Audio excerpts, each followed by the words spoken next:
Hello जी, अस्सलाम वालेकुम। तो क्या हाल चाल है आप लोगों के? आई होप आप सब खैरियत से होंगे। Welcome back to the new video guys. आज जो है हम बात करेंगे अजरबैजान के स्टूडेंट वीज़ा की, क्योंकि बहुत सारे लोग जो हैं वो अजरबैजान में स्टूडेंट लैंग्वेज कोर्स करना चाहते हैं और उसके एडमिशन के हवाले से बात होगी, क्योंकि बहुत ज़्यादा क्वेश्चंस आ रहे थे मेरे, क्योंकि मैं कुछ बिजी था अपने ऑफिस के मामलात में, जिसकी वजह से मुझे टाइम ही नहीं मिला।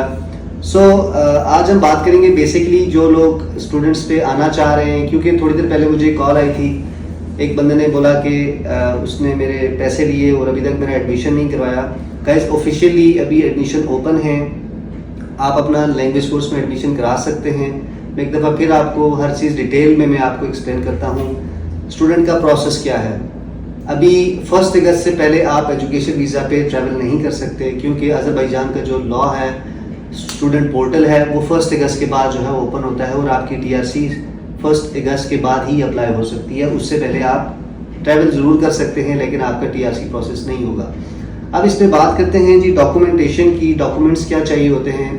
डॉक्यूमेंट्स आपके चाहिए होते हैं, सबसे पहले आपका पासपोर्ट, आपकी मैट्रिक की सनद अटेस्टेड होनी चाहिए आईबीसीसी से और मोफा से। अभी मोफा क्या है, आईबीसीसी क्या है? इंटर बोर्ड जो है, आप जहाँ से मैट्रिक करते हैं उसका जो बोर्ड होता है, जो इंटरनेशनली जब आप स्टडी के लिए जाते हैं तो वो एक आईपीसीसी के तहत आप अपने डॉक्यूमेंट्स अटैच करवाते हैं। फिजिकली जाके भी हो सकते हैं, बाय अपॉइंटमेंट भी हो सकते हैं। उसके बाद नेक्स्ट स्टेप आता है आप अपना जाके मोफा से करवा लें, लेकिन इस 2 स्टेप से पहले आपको आपका बोर्ड जो होता है, जहाँ से आपने मैट्रिक की होती है या एफएससी की होती है, उस बोर्ड से आपने अटेस्टेशन करवानी है। देन नेक्स्ट उसके बाद आईबीसीसी से, देन उसके बाद मोफा से। ये एक प्रोसीजर है आप लैंग्वेज कोर्स पे अप्लाई करने के लिए। अब मेरा आप लोगों से क्वेश्चन ये है, आप लोगों को आज मैं ये बताऊंगा कि why Azerbaijani language is important, why you have to learn this. देखिए, मैं भी जब आया था तो मैंने खुद भी जो है ना ज़ुबान यहाँ पे आके सीखी है। I have spend 2 years in Azerbaijani language and उसके बाद अल्हम्दुलिल्लाह मैंने अपना बिजनेस स्टार्ट किया है, जिसकी ओपनिंग 2 तारीख को बाकू में मेरी ब्रांच ओपनिंग हो गई थी। उससे पहले मेरा हेड ऑफिस जो है वो लाहौर में है।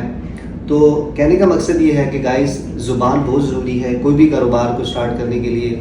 चाहता तो मैं पहले भी कर सकता था, लेकिन ये है कि मैंने हर चीज़ लॉज एंड रेगुलेशन अजरबैजान के देखते हुए उसके बाद मैंने जाके अपना ये स्टेप लिया है और अपना बिज़नेस मैंने स्टार्ट किया है। तो गाइस, आप लोगों को भी मेरा यही सजेशन है कि जो लोग अजरबैजान आना चाहते हैं किसी भी हवाले से, चाहे वो स्टूडेंट आना चाहते हैं, चाहे वो बिजनेस के हवाले से, चाहे वो जॉब के हवाले से, चाहे वो किसी भी पर्पज़ से, तो यहाँ पे अगर आप लॉन्ग टाइम रहना चाहते हैं तो उसके लिए आपके लिए लैंग्वेज बहुत ज़्यादा ज़रूरी है।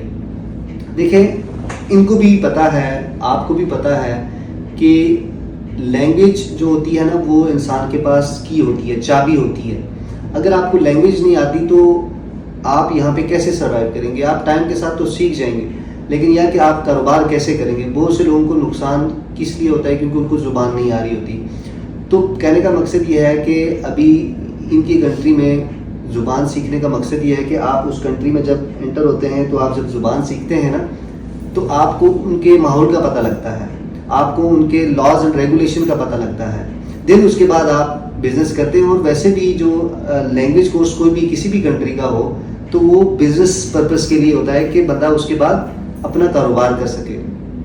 मेरा as a brother, as a entrepreneur आप लोगों को यही सजेशन है कि आप लोग कोई भी अगर कारोबार करना है, कुछ भी करना है, अगर आप बहुत हरी में हैं या आप किसी भी एज में हैं, तो इसमें एज मैटर नहीं करती। आप अपना एडमिशन करवा सकते हैं लैंग्वेज कोर्स में। उसके बाद आप अपना इंशाल्लाह आहिस्ता आहिस्ता जो है चीज़ों को अंडरस्टैंड कर जाएंगे। उसके बाद आप उस पर वर्कआउट कर सकते हैं, डॉक्यूमेंटेशन आप कर सकते हैं। That's why the language is very important. यहाँ पे अब क्वेश्चन ये आता है कि कितना खर्चा आता है। मैंने एक वीडियो डाली थी जिस पे ये आया था कि 1100 में हो जाती है, 1200 में हो जाती है, 1300 में हो जाती है। ये सिर्फ टीआरसी लेके जेब में ही नहीं डालना होता गाइस, आप लोगों ने उसको यूज़ में लाना है। आप लोगों ने क्लासेस लेनी है। वीक में 3 दिन यूनिवर्सिटी में क्लासेस होती हैं, ठीक है, 1.5 घंटे की क्लास है। सो आई वुड सजेस्ट कि अगर आप लोग पैसा पे कर रहे हो तो एटलीस्ट आप लोग क्लासेस भी तो लो, क्योंकि आप सीख रहे हो। You have paid that money to the university, तो आप क्लासेस क्यों नहीं लेते? हम लोग ना यूनिवर्सिटी जाते हैं ना पढ़ते हैं, तो वो कैसे आप लोग अपना आप लोग ज़ुबान सीखेंगे और अपना कारोबार करेंगे या किसी कंट्री में सर्वाइव करेंगे। बड़ी स्ट्रगल्स करनी पड़ती हैं, बड़ी मेहनत करनी पड़ती है, उसके बाद जाके इंसान किसी स्टेज पे पहुंचता है। सो अब बात आती है कि यूनिवर्सिटी की फ़ीस कितनी है। किसी यूनिवर्सिटीज़ में $1000 है, किसी में 1200 है, किसी में 1300 है, किसी में 1500 है लैंग्वेज कोर्स की। लेकिन जो स्टैंडर्ड है, जो नॉर्मल है, वो 1000 आप अपने माइंड में रख लें। उसके बाद जो भी कंपनी है जिसके भी थ्रू आप आएंगे तो वो डेफिनेटली अपने कंसल्टेंसी चार्जेस लेगा, एक्सेप्टेंस लेटर, वीज़ा और जितने भी डॉक्यूमेंटेशन के चार्जेस हैं, कोई कितना ले रहा है, कोई कितना ले रहा है, लेकिन ये है कि एस्टिमेटेड अपने माइंड में रख लें। 1700, 1600, 1700, $1800 इतना एक्सपेंस आ जाता है। अगर आप वर्ल्ड ट्रैवल वाइब के थ्रू आते हैं तो we have offer till end of August जो है हम आप लोगों को ऑफर कर रहे हैं। अगर आप हमारी कंपनी के थ्रू लैंग्वेज कोर्स में एडमिशन लेना चाहते हैं सो यू आर वेलकम, जिसमें हमारा जो पैकेज है वो 2000 का है, जिसके अंदर आपको सारी सर्विसेज, फीस, एवरीथिंग इंक्लूडेड आपको मिलेगी। ऑल सर्विसेज टिल TRC आपको मिलेगी। लेकिन अभी ऑफ़र चल रही है जिसमें हम 1850 में आपको ऑफ़र कर रहे हैं। $550 जो है आपको एडवांस में पे करने हैं and the remaining you will pay once you will be in Azerbaijan.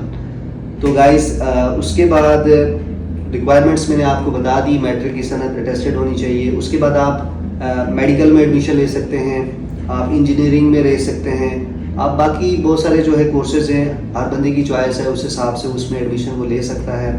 It's a good country to start, very very good laws and regulations, good relation with our country in Pakistan. हमारे ये वाहिद country है जहाँ पे हमारी respect की जाती है और I am very happy here honestly. And बस आप लोगों ने इनके लॉज रेगुलेशंस को फॉलो करना है और हर चीज़ बाय लॉ आपने देखनी है, चाहे वो बिजनेस है, चाहे वो कुछ भी है। If you break the laws so there will be some consequences. अगर आप उसको लॉ को ब्रेक करेंगे तो you have to have in your mind के you will face some consequences. The thing is that अभी चॉइस आप लोगों के पास है। Admissions are open to right us. आप हमारा अपना एडमिशन करवा सकते हैं। जो है एडमिशन्स अभी जारी हैं, सीटें जो हैं अभी अवेलेबल हैं और डॉक्यूमेंटेशन मैंने आपको बता दी है। बाकी आपको किसी भी तरह का सवाल हो, कुछ भी हो, अगर आपको ना समझ आए तो आप काइंडली पूछ सकते हैं। एंड इंशाल्लाह मज़ीद और भी टॉपिक्स पे बिज़नेस के हवाले से, दूसरे हवाले से इंशाल्लाह वीडियोस आती रहेंगी। तो लाइक भी कर दें, सब्सक्राइब भी कर दें। See you in the next video. Take care, bye bye, अल्लाह हाफिज़, अस्सलाम वालेकुम।